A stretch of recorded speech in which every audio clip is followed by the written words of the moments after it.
जय हिंद दोस्तों भारतीय सेना में पाए गए पाकिस्तान के नागरिक और कुपवाड़ा में एलओसी के पास मुठभेड़, सुरक्षा बलों ने 2 आतंकी मार गिराए। वहीं समुद्र से लेकर जमीन तक चीन का शिकार कर सकेगा भारत, अमेरिका का बड़ा ऑफर। और इंडियन नेवी की ताकत बढ़ाने के लिए देश का तीसरा anti submarine warfare corvette launch. तो आइए जानते हैं इनके बारे में डिटेल में।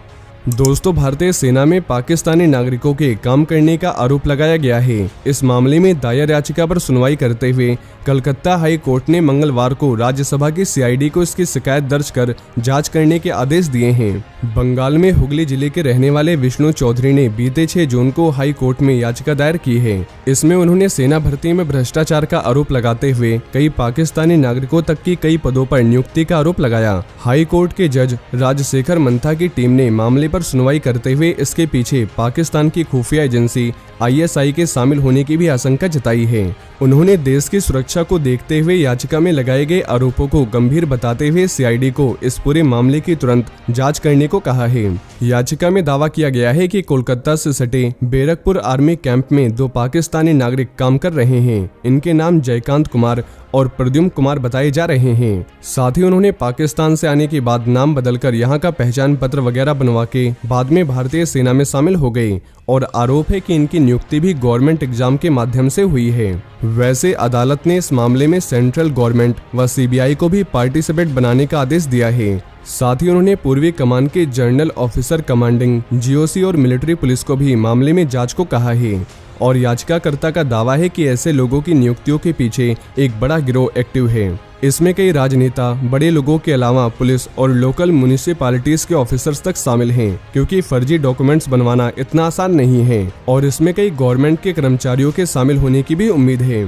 वहीं उत्तरी कश्मीर के कुपवाड़ा जिले के मांचिल सेक्टर में सुरक्षा बलों ने घुसपैठ की साजिश को नाकाम करते हुए ऑपरेशन डोगा नार के तहत मंगलवार को 2 आतंकियों को मार गिराया। मारे गए दहशतगर्दों के पास से हथियार और आर्म्स एंड एम्युनिशन बरामद किया गया है। सेना के मुताबिक मारे गए आतंकवादियों की शिनाख्त और उनके संगठन का पता लगाया जा रहा है।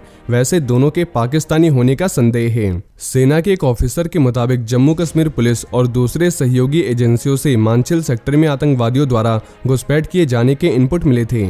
इसके बेस पर 12 और 13 जून की रात को मांचिल सेक्टर के डोगा नार इलाके को जम्मू कश्मीर पुलिस और सेना के जवानों ने घेरे में ले लिया। इस दौरान कई जगहों पर मोर्चे लगाए गए। साथ ही जंगल क्षेत्र होने के चलते सतर्कता बरतते हुए इलाके में सर्च ऑपरेशन शुरू किया गया और रात भर दुर्गम इलाके में जवानों ने मोर्चा संभाले रखा।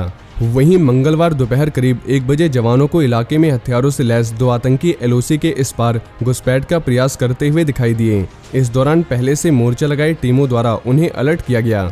इसके जवाब में घुसपैठियों ने फायरिंग शुरू कर दी। फिर सुरक्षा बलों ने भी जवाबी कार्रवाई में दोनों आतंकियों को मार गिराया। वहीं चीन के बढ़ते खतरे के बीच पीएम मोदी अमेरिका की बेहद इम्पोर्टेंट यात्रा पर जा रहे हैं। इस यात्रा से ठीक पहले बाइडेन प्रशासन ने भारत को बड़ा ऑफर दिया है।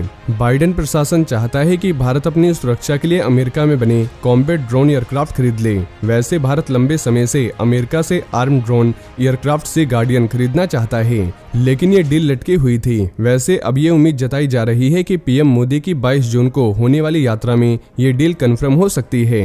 रॉयटर्स की रिपोर्ट के मुताबिक पीएम मोदी की यात्रा तय हो गई है। ऐसे में अमेरिका के ministry of foreign affairs, ministry of defence, pentagon और राष्ट्रपति कार्यालय व्हाइट हाउस ने भारत से कहा है कि वो 30 MQ-9 प्रेडेटर आर्म ड्रोन के लिए तैयार रहे। वैसे इस ड्रोन को जनरल एटॉमिक कंपनी बनाती है। साथ ही रिपोर्ट के मुताबिक चीन के बढ़ते प्रभाव को करारा जवाब देने के लिए बाइडेन चाहते हैं कि भारत के साथ रिश्ते मजबूत किए जाएं। बाइडेन अब दुनिया के सबसे बड़े लोकतंत्र भारत के साथ मिलिट्री टेक्नोलॉजी पर सहयोग बढ़ाना चाहते हैं, वो भी तब जब भारत और अमेरिका के बीच कई फॉर्मल सिक्योरिटी अलायंस नहीं है।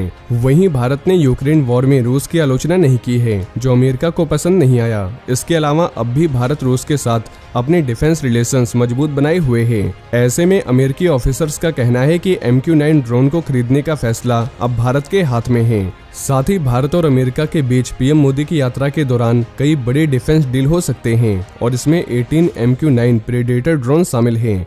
इस डील की कुल कीमत $1.8 अरब है। इससे भारत और अमेरिका के बीच स्ट्रेटेजिक पार्टनरशिप भी बढ़ेगी। इसके अलावा दोनों देश अमेरिकी कंपनी GE के 414 फाइटर जेट इंजन को भारत में बनाने पर बड़ी डील कर सकते हैं। साथ ही 2 MQ-9 सी गार्डियन ड्रोन को इंडियन नेवी लीज पर लेगी और इस पर 800 करोड़ का खर्च आने का अनुमान है।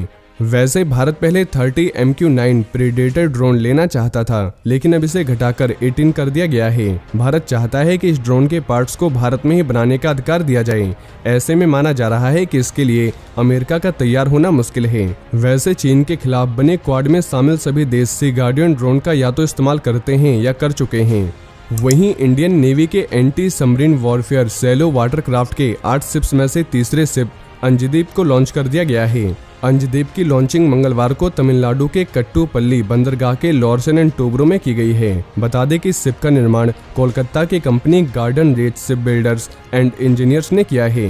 वैसे garden reach ship builders and engineers और डिफेंस मंत्रालय के बीच शिप निर्माण के लिए अप्रैल 2019 में एक कॉन्ट्रैक्ट पर साइन हुआ था, जिसके तहत ये उन 8 शिप्स में से तीसरा शिप है। एक ऑफिशियल रिलीज में बताया गया है कि शिप का नाम कर्नाटक के कारवार बंदरगाह पर स्थित अंजदीप द्वीप के नाम पर रखा गया है और ये इसके स्ट्रेटेजिक मैरीटाइम इंपॉर्टेंस को दर्शाता है। साथ ही इस शिप को कोस्टल वाटर्स में anti submarine operations, low intensity maritime operations करने के लिए डिजाइन किया गया है। वहीं इंडियन डिफेंस मिनिस्ट्री ने सोमवार को अग्निवीर योजना के तहत कॉम्बैट एंड नॉन कॉम्बैट दोनों भूमिकाओं में इंडियन एयर फोर्स में महिलाओं के एंट्री की अनुमति देने के लिए नियमों में बदलाव कर दिया है। यानी अब महिलाएं एयरमैन के रूप में नॉन कॉम्बैट रोल्स के लिए शामिल होने के लिए पात्र होंगी और इसे लेकर एक प्रेस रिलीज भी जारी कर दिया गया है। वैसे जिन भी लड़कियों को अग्निवीर में रखा जाएगा उनको 4 साल के ड्यूरेशन के लिए भारतीय वायु सेना में नॉमिनेट किया जाएगा। अग्निवीर वायु भारतीय वायु सेना में एक अलग रैंक बनेगा जो किसी भी दूसरे मौजूदा रैंक से अलग होगा, जिसमें उनका कार्यकाल पूरा होने के बाद केवल 25% रिटेंशन होगा। यानी अब एयरफोर्स में महिला अग्निवीरों के लिए रास्ता खुल गया है। तो दोस्तों ये थे आज के कुछ बड़े डिफेंस अपडेट। वहीं अगर आप भारतीय सेना से जुड़ी ऐसी और भी जानकारी जानना चाहते हैं तो आपको हमारे चैनल पर ऐसी और भी कई वीडियोस मिल जाएगी।